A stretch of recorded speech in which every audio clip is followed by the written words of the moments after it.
রমজান মাসে তাদেরকে আমি বিশেষ করে মা বাবাকে সর্বোচ্চ মিস করি। আর বোন তো আছে, পরিবারে আরও বাকি সবাইকেই। হেই, কী অবস্থা সবার? একটা জিনিস শেয়ার করবো আজকে। আমাদের খুলনা বিশ্ববিদ্যালয় ক্যাম্পাস বন্ধ হয়ে গেছে। আমাদের ছেলে মেয়ে যারা আছে সবাই চলে গেছে বাসার উদ্দেশ্যে। এমনকি যদি আমারও টিউশন না থাকতো তাহলে আমিও চলে যেতাম। একটা জিনিস ভাবতেছি, কালকে আমি যখন টিউশনে যাই, টিউশন থেকে আসি, তখন বাজে হচ্ছে 12:30, অথচ আমাদের একাডেমিক ক্লাস ছিল 4টা পর্যন্ত। আমি ওরে দেখতেছি, জুনিয়র সম্ভবত 25 ব্যাচ, গল্লামারিতে ও লাগেজ নিয়ে যাচ্ছে। ওরে বললাম যে যাচ্ছিস কই? কয় বাড়ি। আমি পুরো অবাক হয়ে গেছি।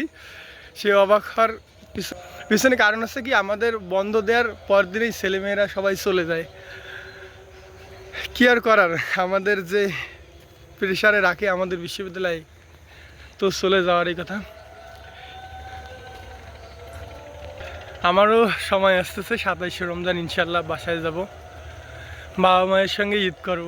এটা যদি সৃষ্টিকর্তা কপালে লিখে রাখে তাহলে ইনশাল্লাহ মা বাবার সঙ্গে ঈদ করব। আর সাথে তো পুরো ফ্যামিলি আছে, বোন, চাচা, দাদি সবাই।